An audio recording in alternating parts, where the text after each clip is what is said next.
Goeiedag, we gaan dit. My name is Wildkard. Welcome back to my channel. Thank you for being here and watching my content. As always, it is my absolute pleasure and privilege to entertain you while we talk about the greatest game in the world, rugby. Oh boy, the Rugby World Cup Grand Final was absolutely brutality of spectacle. I don't even know if that makes sense, but you know what else didn't make sense? The last 23 seconds of the game, we fell through a black hole, right?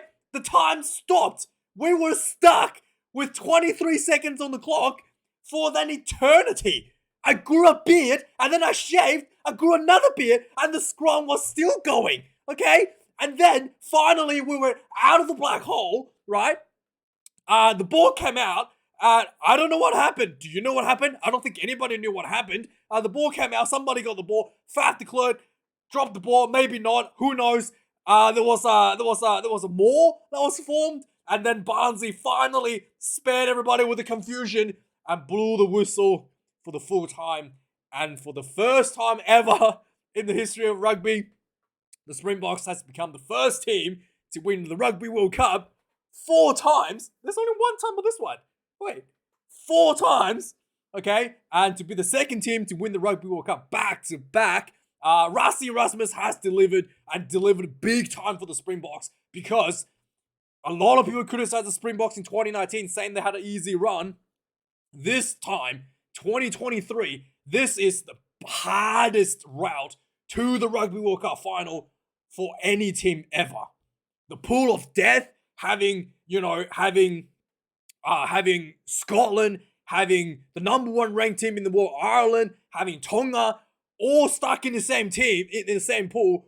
Extremely physical, extremely difficult to just make it out of the pool, right? And then to go on to beat the host nation in front of a magnificent crowd at Stade de France in the quarterfinals, and then went on to scrape through, digging themselves out of the deepest hole you could imagine against England in that masterclass rain-filled game in the semifinals, and then to walk into this game, scraping out by the fingernails, 12 points to 11 over the old rivals, over the arch nemesis, over the mighty All Blacks, to become the reigning, defending, the undisputed world champions once again. That is absolutely amazing. And please subscribe. Always forget to say that. So yeah, this game was nothing short of absolute brutality. It was intense to watch. For the Springboks, there was one point they were attending the Oprah Winfrey show, and everybody do a drop goal. Hey, everybody, check under your chair. You get a drop goal, you get a drop goal, you get a drop goal. Everybody go for a drop goal, right? Damien Williams went for 2 drop goals to absolutely horrendous effect. And then Hunter Pollard went for 1, charged down. And then Cheslin Colby tried a 50-meter drop goal that looked like something that I would have kicked, right? It was just, everybody take a drop goal, guys. Come on, who's next? And it was absolutely, it was so infuriating to watch some of the game plan from the Springboks, especially in the second half. And he just says, the pressure piled on, the pressure built on the players, and what that effect had on the team, right? And the Springboks was absolutely clinical in the first half, right? They were playing the game in the right areas. The kicking game was on point. You can see the strategy from the Springboks is to try to pin the All Blacks into their own 22 with that little grabber kick behind, and then just apply defensive pressure. The defense was unbelievable. Peter Septutoy, my man of the match, I think he's man of the match as well. He saved the Springboks from losing this test match, honestly. So many tackles he made, just absolute brutality, getting over covering defenses out wide as well. And just with that defensive pressure, the Springboks was able to push the All Blacks back without the ball, okay? And with that, dominance in the first half, they were able to comfortably get themselves on the board. And second half, that completely fell apart. It was just, they were just kicking the ball away. And then it was just drop goals, everybody get a drop goal. And then the line-out was horrendous. It was getting stolen left and right. I think the All Blacks actually figured out the line-out calls for the Springboks, because if you go back and watch, the All Blacks, when the Springboks were doing their moves, the All Blacks did not respond to any of it. They knew exactly what the ball was going to. They were just waiting. waiting to just jump up and pick the ball out. Again, they did not move. So I think the All Blacks know or knew what the Springbok line-out calls were. They figured that out. Obviously, there was an injured Jabongi Bunabi, and Dion Fourie had to take over the line-out throw, but I don't think it was because his line-out throw that was the issue. It was because the All Blacks knew the calls. And Dion Fourie, by the way, congratulations, dude. 35 years of age, making the debut for the Springboks last year, okay? And then coming to the World Cup this year after only a few games in his pocket, and he's won the Rugby World Cup. He not just won the Rugby World Cup, he had to play the whole game. 77 minutes under tremendous pressure, did his job, did not give away stupid penalties. Unbelievable performance by Dion Fourie to achieve. It tells you you're never too late to try to achieve your dreams. And believe it or not, when Sia Khaleesi got sent off, Dion Fourie was actually the captain. Imagine, your dreams can come true, guys. He was not just the winning Rugby World Cup. He did not just win the Rugby World Cup, but he won the Rugby World Cup as the captain for a brief period. Okay, it was unbelievable by Dion Fourie. And in fact, I think he finished the game as the captain as well. Unbelievable. Congratulations. And obviously, we have to talk about the controversy. Oh boy. By the way, I predicted this, okay? I predict the Springboks going to win, so congratulations to me. But I did not predict that Wayne Barnes was going to give out yellow cards like business cards, okay? I thought for sure Mr. Absorbing Tackle was going to go, yeah, okay, let's just play on. Nah, there was so many cards. There was two yellow, a red card against Sam Cane, a yellow card against what's his name? Shannon Frizzell, which I thought shouldn't even be a yellow. There was a yellow card against Sia Khaleesi. And many of you should probably argue that it should have been a red. There was a yellow card against Cheslin Kobe for deliberate knock-on, almost costing the Springboks the game. And let's have a look at the controversial decisions that was made today. Yeah, so the first yellow card was this one. When Shannon Frizzell was going for a clean out, it looked like he did a bit of a neck roll, and I thought that was just going to be a penalty for a neck roll, but no. Barnesy said that Shannon Frizzell landed himself onto Bungi's leg, and Bungi was injured for the rest of the game, by the way. Landed on his leg, and that was an illegal move. Sent off with the yellow card review. The review said it was going to stay at yellow because it was just an accident, but I thought this probably was, I thought this probably wasn't even near the yellow card. It's only 2 minutes on the clock. And then the captain himself, Sam Cane, red card with this shot on Jesse Krill. Oh boy, this was brutal. This was about 26 minutes into the clock. This was no mitigations, upright. Jesse Krill, one thing I thought could have gotten me out of the yellow card was Jesse Krill stepping into him. There was a late step from Jesse Krill towards Sam Cane. I thought that could have been a mitigating factor, but the bunker, this is out of Bunsy's hand. The bunker said that that wasn't a red card. So Sam Cane was off the field. The All Blacks had to play 14 players for pretty much a majority of the game. Especially, considering something similar to this happened before. This was Tonga against Springboks. Mapimpi stepped last second into a tackle, head-on-head collision. Mapimpi had a broken cheek out of this one. I'm pretty sure number 9 didn't even get a yellow card for this one. Now, tell me if I'm wrong, but this was definitely not a red. I think it was just a penalty, not even a yellow card. But this was 100% not a red card when this incident occurred. So I thought that was a little bit inconsistent for the from the TMO.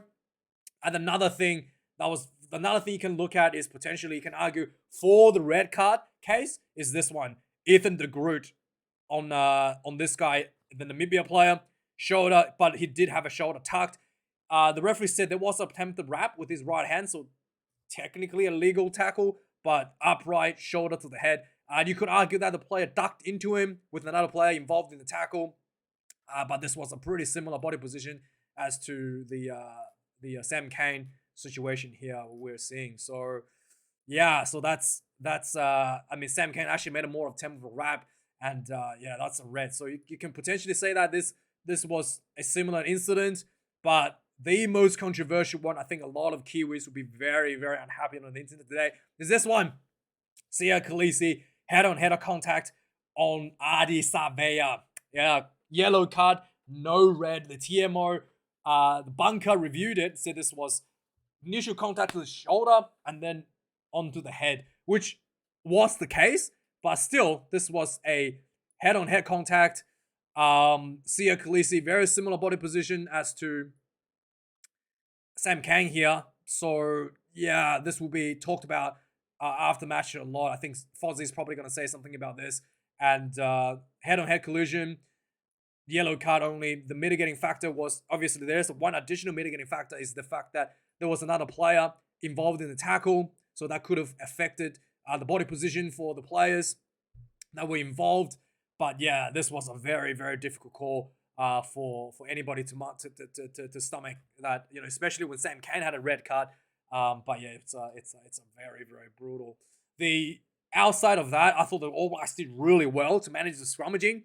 Obviously, the lineouts were exceptionally well by the All Blacks. The scrummaging was really well as well. Everybody was expecting scrum penalties, especially when the bomb squad coming off the bench.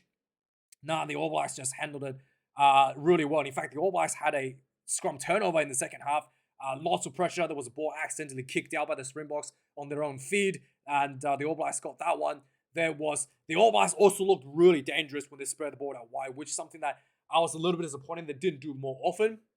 Because when they spread the ball out wide, they were finding that space out wide, getting them through, looking really dangerous. The offload game was shut down really well by the Springboks, and I just feel that the All Blacks was too tight, trying to jam down the middle of the field and just play into the Springboks, defensive, the rush defense of the Springboks. Also, that the All Blacks was forced into a lot of the kicking game because of the good defense by the Springboks. The rush defense was just putting the All Blacks back, and the All Blacks were too afraid to spread the ball out wide, so ended up going backwards and forcing them to play the kicking game.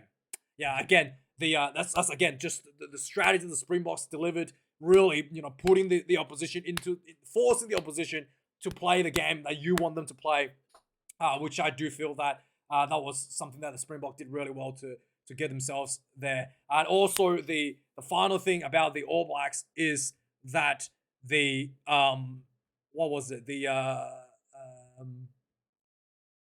was during the yellow card period when Sia Khaleesi was off the field, when All Blacks still had the red card, the All Blacks really just showed on so much heart, so much effort to try to get that first try on the board. There was one disallowed try as well, but they did not relent, kept on pushing, got the try on the board to, almost taking over the lead.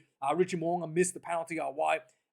Just really tiny bit of, the bounce of the rugby ball could have gone both ways, and All Blacks could have won this one. The Richie Mo'unga goal almost, missed the one from the penalty from the try.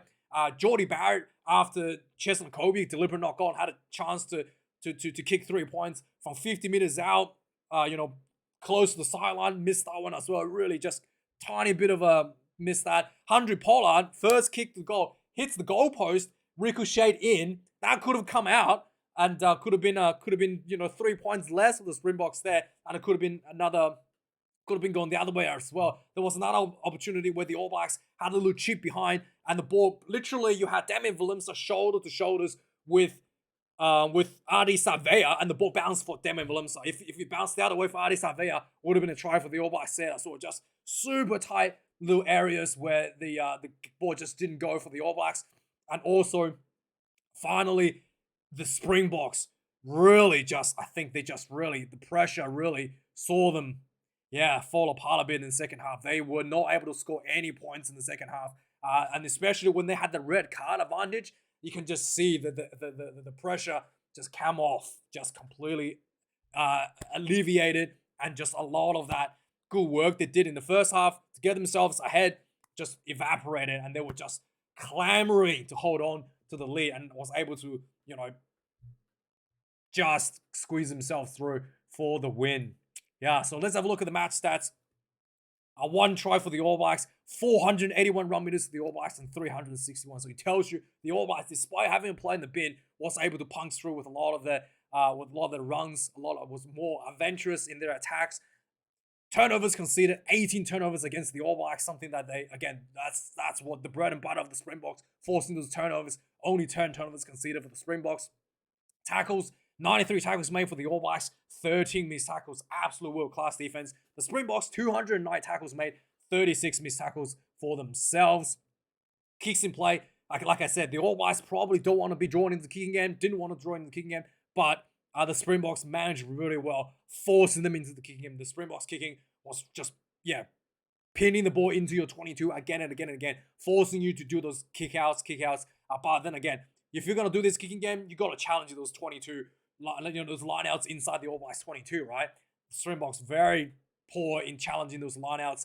The All Blacks was reading like I said, probably had the Springbok lineout figured out, was able to steal the Springbok lineouts again and again and again. It was pretty dire on the field for the Springboks at times. 4 missed drop goals. Everybody get a drop goal.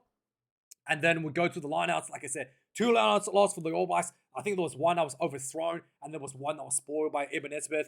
4 were stolen, and 6, out of 10 lineouts, 4 were stolen. 60% success rate. Really bad for the Springboks. And, especially when that's the bread and butter of your team, it was very painful to watch, honestly. There was 1 scrum loss. This is actually a mistake. There was 1 scrum loss for the Springboks. The ball popped out of the side, was kicked out of the side in the second half under tremendous amount of pressure. Again, nobody expected the All Black scrum to be so strong. But, Jason Ryan has done his homework. And, finally, the penalties conceded, 5 against the All Blacks, 10 against the Springboks. 1 red card against the All Blacks, 1 yellow card against the All Blacks, and 2 yellow cards against the Springboks. Yeah, so, regardless of what you say, I think, the way that Ian Foster is treated, before I go on to the Ian Foster is treated by the New Zealand Rugby is just, I think it's disgraceful. I think, just to appoint the coach before the Rugby World Cup is just unbelievable what the New Zealand Rugby did. And to just show so much disrespect to this team, to this incredible All Blacks team that showed us a lot of resilience tonight. And I think that New Zealand Rugby needs to take a serious look at themselves, the way they handled everything, because everybody was expecting the All Blacks to go out in quarterfinals. Some of the people didn't even expect them to make it out of the pool. People thought they're going to lose to Italy, right? And Ian Foster has pulled this team together with the help of Jason Ryan and what's his name? Joe Schmidt. And the effort tonight, like I said, could have gone both ways. The All Blacks could have won it if the ball has bounced a little bit to the different direction. And Ian Foster can be very proud of this result. And New Zealand Rugby should really be ashamed of themselves for what they've done. The amount of the backstabbing they try to do for him. The sacking that I was talking about. It's just it's a bigger problems ahead for New Zealand Rugby. To be really frank with you. So, let's have a look at some of the moments of the game. Let's recap some of the interesting stuff from the game. So, the game started furious speed for the Springboks. 2 minutes into the game, Shannon Frizzell did landed on Bungi's leg, yellow card, penalty. Hundred Pollard kicked this one, hit the goalpost, still went in. Could have got, like I said, just a little bit off, could have gone, the ball could have come out and it would have missed. But this was furious start. The All Blacks looked like they were shell-shocked. They were just getting pushed back by the defense. Essentially, the Springboks was winning the game without the ball. Yeah, it was just that impressive. Just huge pressure in defense, forcing the All Blacks to kick the ball away, essentially. The 12 minutes into the game, the Springboks was in the front foot, building a lot of pressure, and Ethan de Groot was a bit of lazy on the wrong side of ruck. He was getting off the ground, and Faf de Klerk saw this, milked himself a penalty. Yeah, Barnesy even said to Faf, don't do that again. I would not give it any, I'll penalize you next time. But still, de Groot was really in the really wrong spot, and Faf just ran him over, just basically ran himself over de Groot and tripped over on purpose to milk the penalty. 6 points to nil to the Springboks. 60 minutes into the game, the All Blacks building a lot of faces inside the Springboks 22. Extremely tight. Just pick and go, and finally got the penalty advantage at the breakdown. Little kicked over the top. Willemse and Adi Savea were going for the ball. The ball bounced for Willemse, tackled in goal. Could have been a try if it went the other way. Super tight. All Blacks kicked the 3 points. 6 points for 3. Called themselves 3 points back onto the board. 18 minutes into the game, the Adi Savea got penalised for holding on to the ball, not releasing it after making the tackle before going for the ball. Penalty against the All Blacks. 100 Pollard kicks this one pretty far away, 40 or so meters out, 9 points to 3. 28 minutes in, Sam Kang gets the red card. Yeah, there was a yellow card to start with, and it was looking quite dire for the All Blacks. Two card issued already, and it's not even half time. Yeah, so 33 minutes into the game, the Springboks was managing showing that kicking game. They kicked the ball behind into the All Blacks 22. Will Jordan was under a lot of pressure, got pushed really close to the try line, and then the All Blacks tried to, build themselves back in center field. And Stephen Kitsoff and Dwayne the Rock Vermeulen went in for this tackle, and Stephen Kitsoff managed to get the turnover penalty, and South Africa kicked this one. 12 points to 6. 33 minutes, and that was the last point the Springboks scored. Yeah. 37 minutes into the game, the All Blacks was piling in pressure on the Springboks. There was a lazy runner by Ibn Etzebeth, and All Blacks threw the ball into him. Penalty, milked that one. The New Zealand kicked this one 6 points to 12, half time. I think there was just before halftime as well, I think there was an opportunity where there was a high ball. Sia Khaleesi got the bounce of the ball and ran down the sideline. He got about 2 meters short, maybe. And then he could have passed there, I reckon. He had like Jesse Creel on the outside, and then he had, I think it was Cheslin Kobe on his inside. Yeah, just went for it himself, got really close. And I think Jesse Creel went for pick and go and got tackled over the try line. So that was an opportunity missed by the Springboks. And then just after halftime as well, with the play in the bin, the Springboks was just really not executing their opportunities. There was another one where the Springboks had I think it was a line out where they just went wide, and then they just ran like 40 meters into this All Blacks 22, and then they grubber kicked the ball out. And I mean, I'm just like, you could have just held onto the ball and built some more faces, because that was just one face, right? Again, an opportunity kicked away that I was a little bit frustrated about that. And also, as well, there was around the 45 minutes into the game in the second half, there was a crossfield kick. I think it was by Cheslin Kobe, and he shanked the kick, but he still went to Willemse, who ran down the field, and then there was a little grubber kick behind, and it was Beauden Barrett and Curdy Ardensa going for this ball, and Beauden Barrett was caught napping.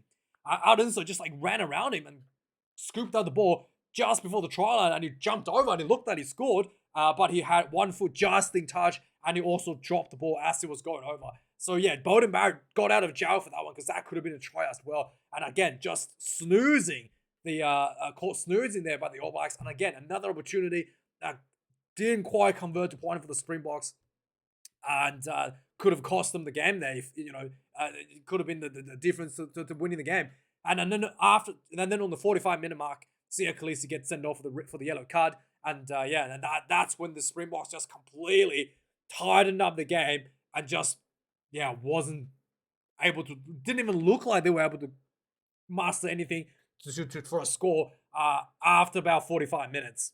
Yeah, after Sia Khaleesi got sent off, they just completely one-sided. The All Blacks seized the opportunity with when it's 14 against 14 to put a lot of pressure on the Springboks. 54 minutes, the All Blacks had a line out. It looked like there was a knock on. Adi Savir on the line out, but his referee played on.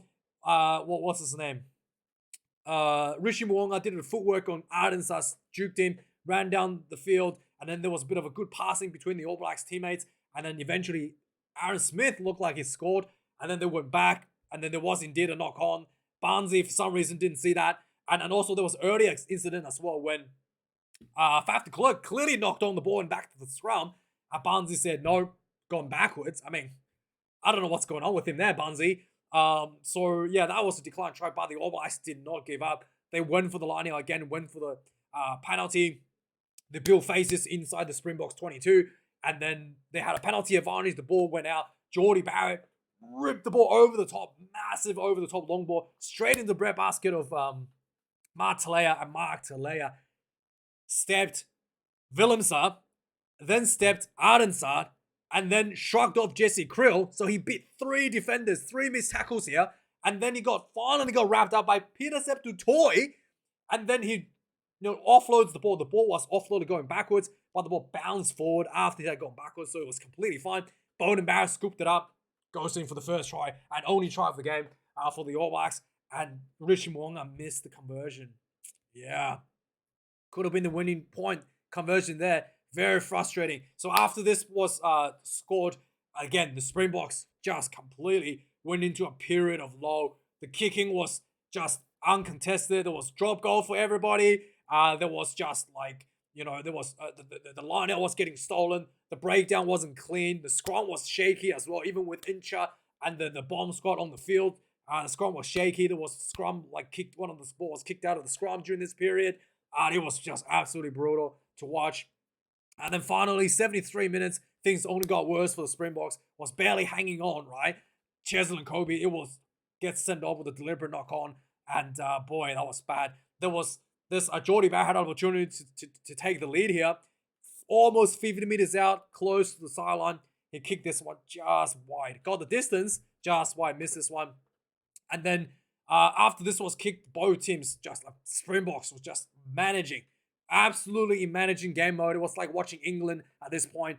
Not even trying to score tries, just trying to keep the ball inside the All Blacks 22 as much as they can to keep them pinned back there.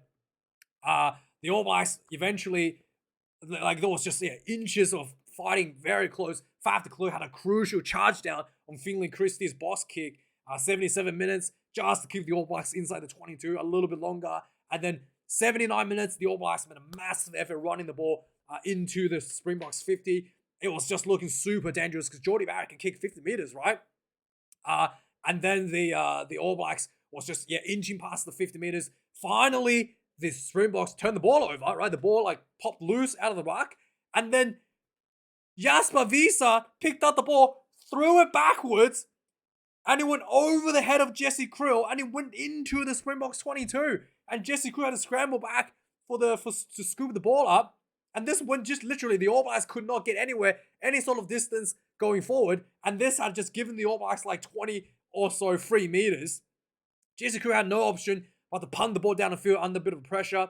And then this was when it looked so dangerous. The All Blacks with a minute left on the clock. Counter-attack. Damien McKenzie was on the field. Counter-attack. They threw the ball out wide. Ardie Savea was run down the field. The All Blacks was way into the Springboks half now. Like any sort of penalty would have been game over. They were in the 22, and then Ardie Savea, as he was getting tackled, tried to pop the ball back, and he popped the ball forward. Into Pollard. And then with 79:37 on the clock, the time stopped for eternity. Everybody knew there was going to be a scrum reset, and sure enough, Springbok just baited the scrum for an early push. Reset. The ball, I don't know what happened. The second scrum, the ball came out. I don't know who got the ball. And the Springboks, I think it was. Then there was a lot of people piling in. The ball was close to the sideline. And then the referee says, a more. Ball did not come out of the more. And that was the end of the game. The Springboks retains the reigning defending champions for rugby. Yeah, that was brutal. So it's been a great journey, guys. I really enjoyed covering the Springboks for the last 3 years or so, and a lot of support from the Springbok fans. You guys are the greatest fans. In rugby, this channel, I would say, wouldn't exist if it wasn't for the support from the Springbok fans. And really grateful for all the support you guys have been giving me, especially the guys who support me financially, donate your hard-earned money to me to buy me coffees and Patreon and YouTube membership. Super thanks. I can't tell you how grateful I am for you to give me your hard-earned money to support me to do this. Really appreciate everybody. And thanks for watching this, guys. Please subscribe because we do have 4 more years of Eddie Jones. Rumor has it it's gonna quit. I got a rant video. I just want to, I've got a rant video coming out for Eddie Jones, but I just want to make sure that, all the information are correct, that he is indeed quitting. And when he quits, right, it's very likely it's going to quit. So I got a big rant video coming out for that one because I've been bottling that up for quite a few weeks now. I just want to make sure that everything is actually said and done. It's not just, I don't want to make a rant video and then Eddie Jones is like staying for 4 years or something. Then that'll be just embarrassing. Not the first time, but yeah. I do really appreciate you staying here, guys. Thanks for watching. Have a good week. Let me know your thoughts on the game. And Chotsin. I think that's the word. And see you guys later. Have a good one. Cheers.